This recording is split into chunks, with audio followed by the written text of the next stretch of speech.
Hello, everyone. Thank you for listening and watching. My name is Nefertiti, and you can find my information in the description box below. I am a distant spiritual coach. So let's get into the energy update for the week beginning January 26th through February 1st. And this year is going by very quickly already. So we don't have any major planetary movements this week.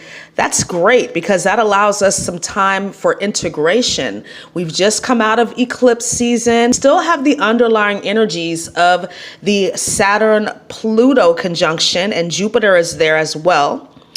But we are really being challenged to be reborn at this time in practical terms. And what that means is rebuilding our lives based on our newly extracted belief systems.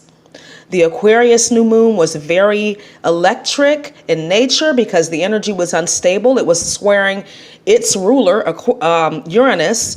So this was very liberating energy, giving us opportunities to bring in those new frequencies, to really process them and integrate them into our lives.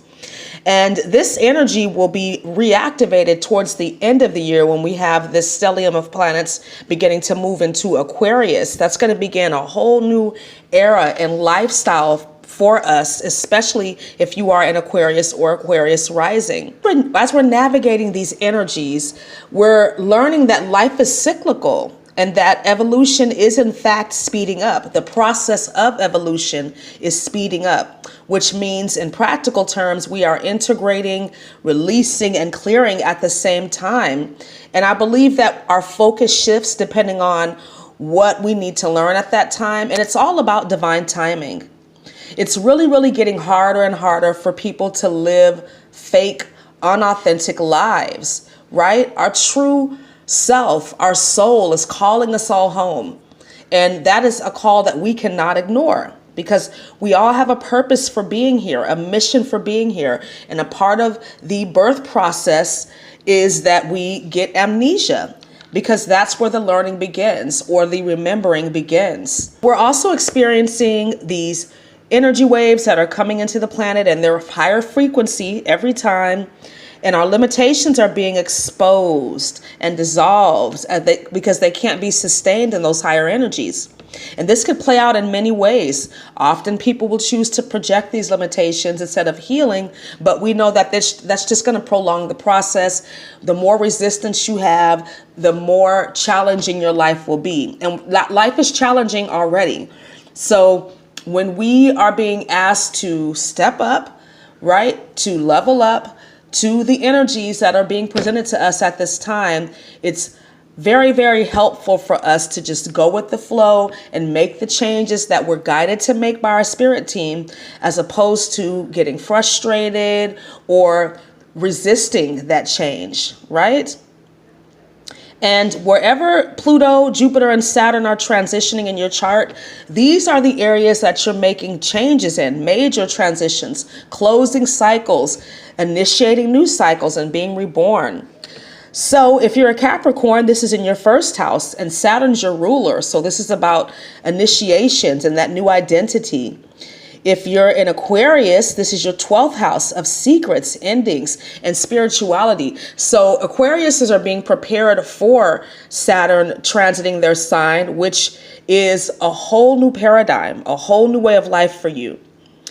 And Pisces, this is your 11th house of goals, dreams, friendships, and corporate money. 11th house is one of the money houses. If you're an Aries, this Saturn-Pluto conjunction with Jupiter is affecting your 10th house of career and reputation and authority figures. If you're a Taurus, this is transiting your 9th house of higher education and wisdom. Perhaps long-distance travel and legal matters are of focus. If you're a Gemini, this is your 8th house. And the 8th house is another money house of shared resources, other people's money. But this is also a house of healing. The 8th house is about death and rebirth and deep transformation. Psychology is favored when there are transits in the 8th house. If you're a Cancer, this is transiting your 7th house of relationships, marriages, and enemies. So huge changes are happening in these areas of your life. If you're a Leo, this is happening in your 6th house. This is about your daily schedule, your health, your pets, the things that you do on a day-to-day basis, your habits. If you're a Virgo, this is your 5th house that this energy is moving through. And this is about creativity and love and children. The 5th house is about the heart, right? Our inner child. If you're a Libra, this is transiting your 4th house of home, family, where you live, how you live. The 4th house is your lifestyle and how you feed yourself on all levels, mentally, emotionally, spiritually, and physically.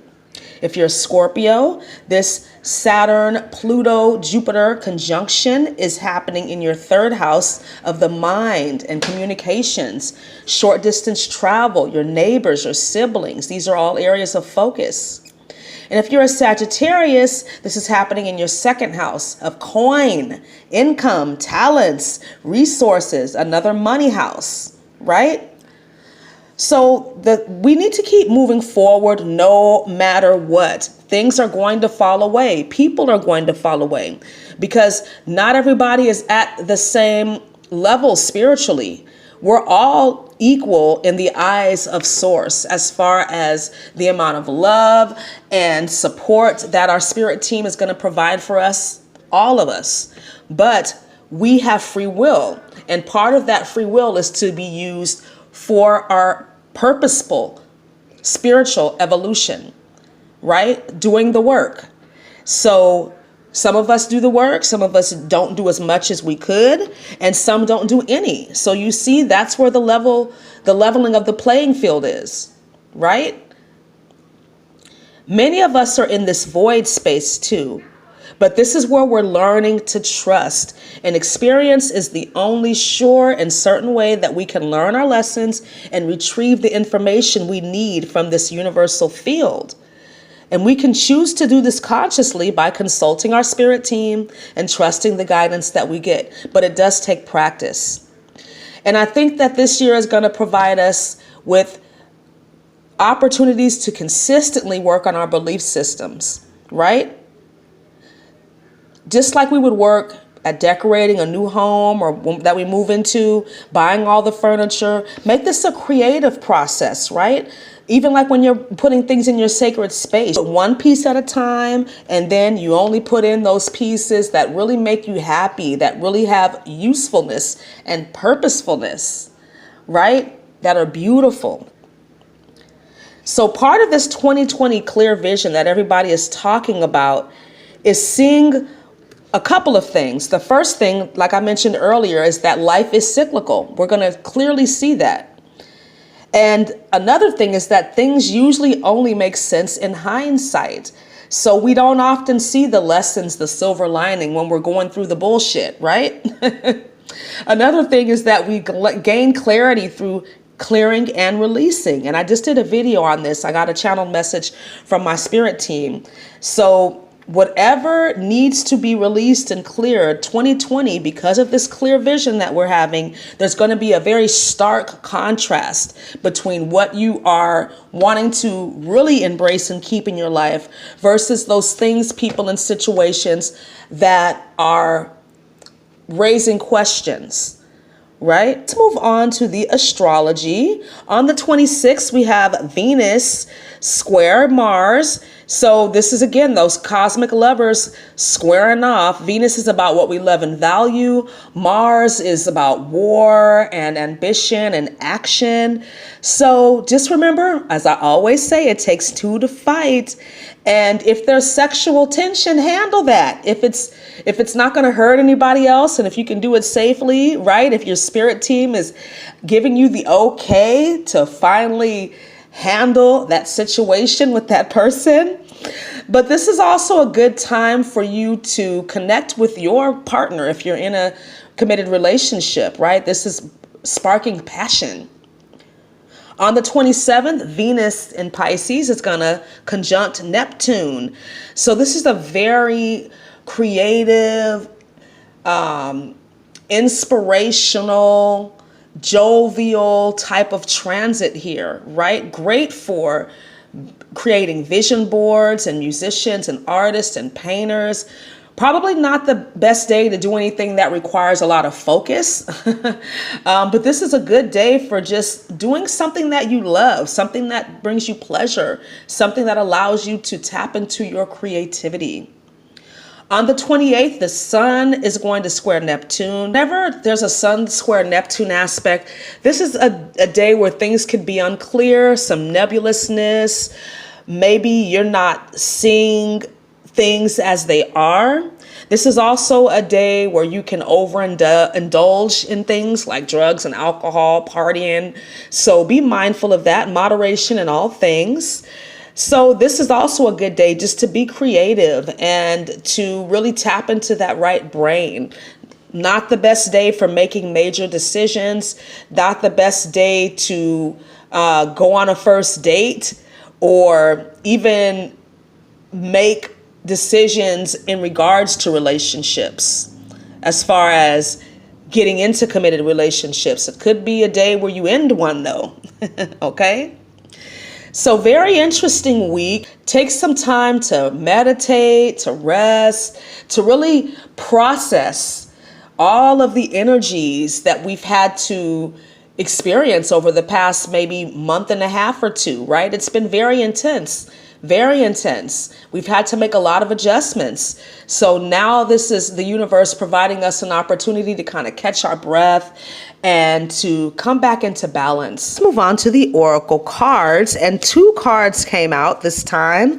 The first one was the High Priestess, and the second one was the Drum. Now, these are 2 of my favorite cards from the Angels and Ancestors Oracle card deck by Kyle Gray. The High Priestess card, to me, is the divine feminine as far as the twin flame connection goes. That's what I feel like she represents. And I mentioned this in another video that a lot of us are going to be coming together with our twin this year. But the key to accelerating that meeting is to practice self-love, to work on yourself, to focus on you, focus on building and creating your life. This goes for the divine masculine too, right? Remember, your twin flame is you. So as you're focused on getting your money, getting your paper, rebuilding your life, focused on your craft, focused on whatever it is your purpose is, you're going to attract this person to you. If you're going out to bars and parties and like wherever trying to find this person, that's actually creating resistance because that person is you. So as you practice loving yourself and really cultivating more of who you are, you're going to draw that person to you. This card is also about creating your life, right? Harnessing that mystic power within you.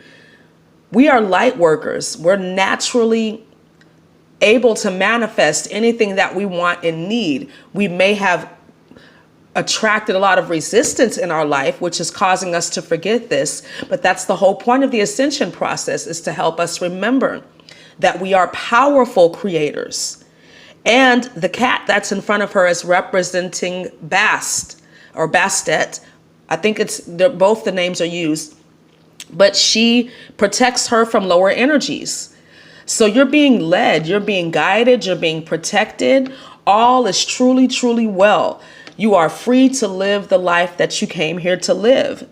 A lot of us, like I mentioned earlier, are in that void space. And that's where you can start to get other people trying to give you their 2 cents, trying to tell you how to live your life. But this is where you trust. This is where the universe is able to create exactly what it is that you want because you've cleared those older energies. Now you are at the beginning of your new journey. So you're not going to see everything. You're not going to know everything. All you've got to do is keep walking, keep moving forward, keep her, how she has her staff in front of her. You keep your focus forward. And she's got the Merkaba above her head. So she's focused on creating. She's focused on bringing out of her everything that's in her so that she can manifest the life of her dreams.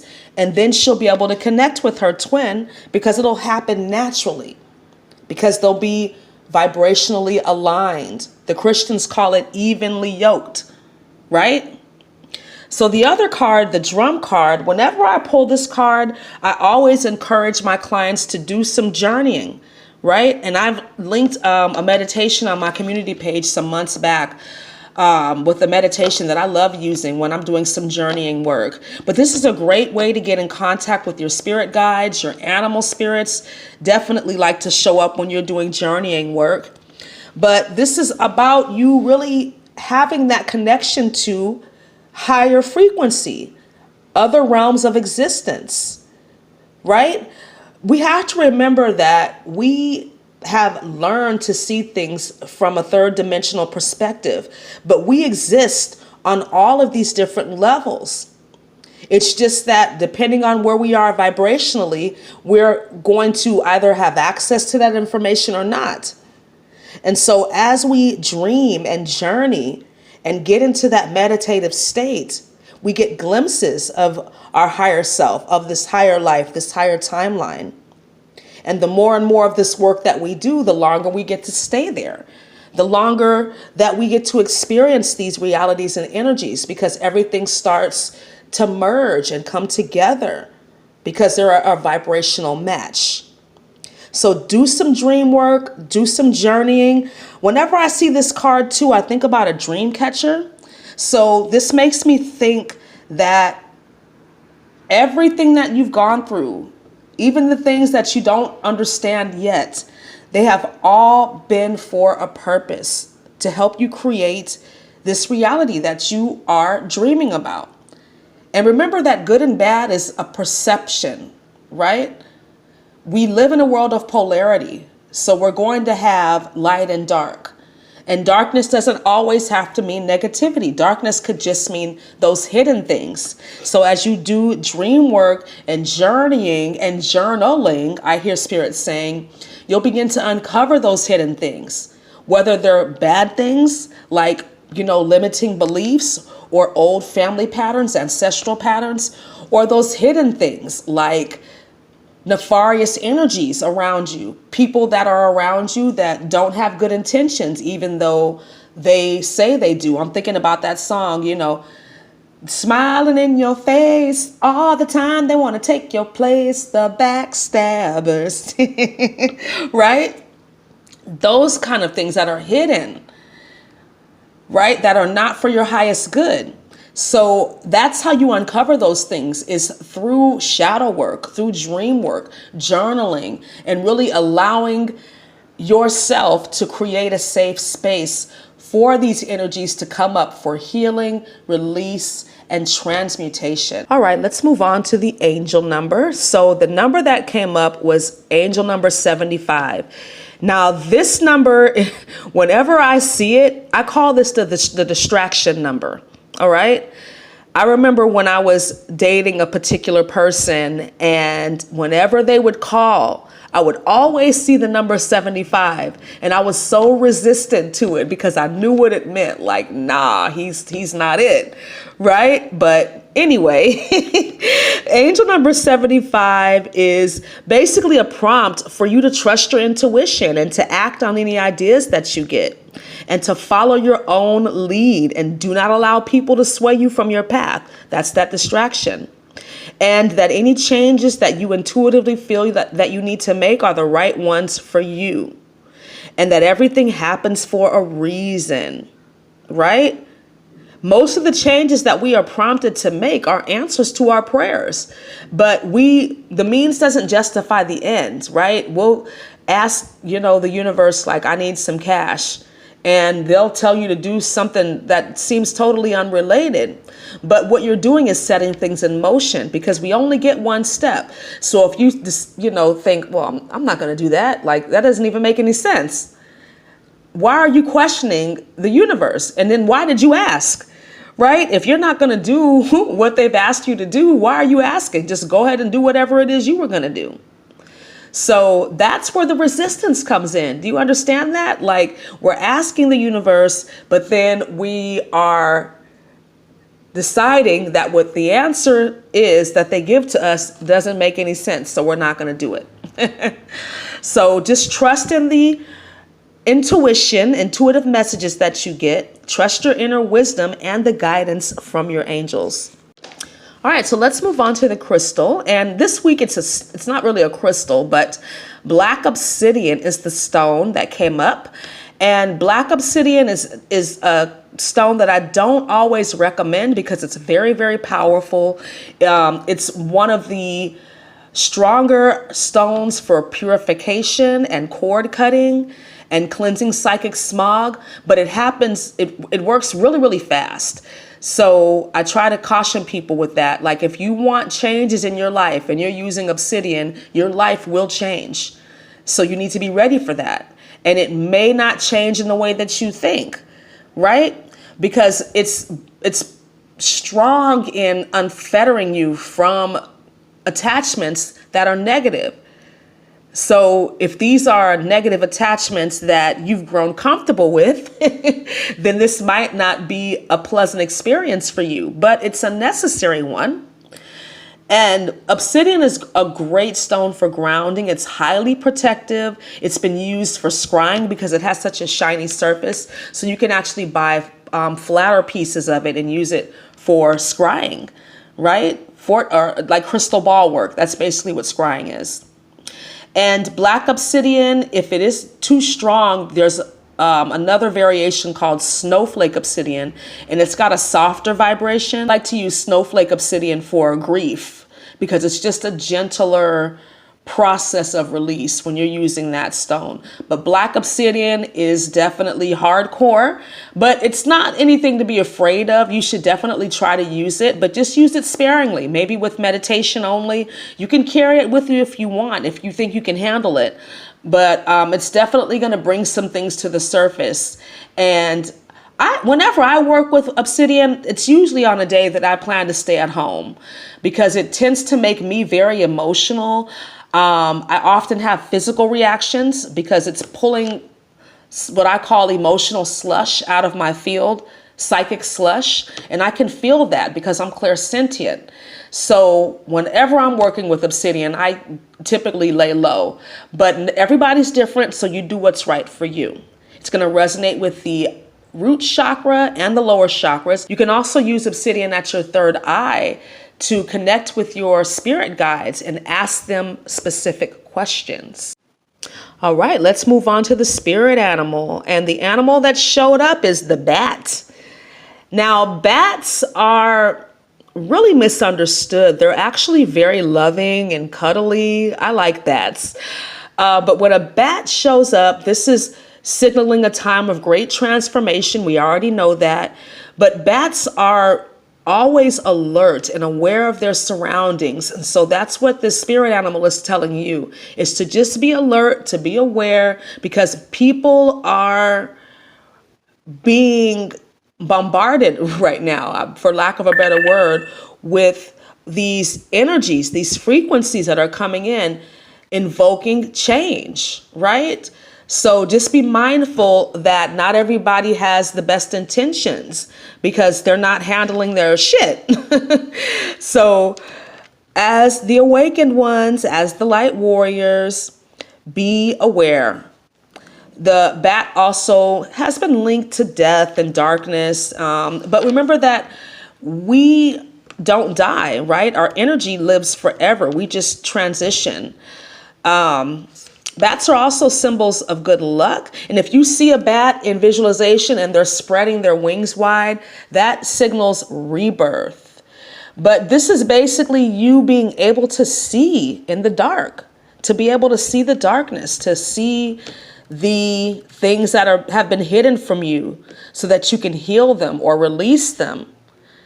And the bat is also about community and prosperity, attracting abundance. So when you see a bat, know that there are great things in store for you. So I hope this video was helpful for you. Please like, comment, subscribe, and share. And if you'd like to donate, If you like my work, you can do so using the PayPal or Venmo links below. I'll be live on Wednesday for Webinar Wednesday, so I hope that you can join me. And if there's anything that you would like to talk about on Webinar Wednesday, you can leave that in the description box below and I'll consider it. But thank you so much for your support. I will talk to you again soon. Have a wonderful day. Namaste.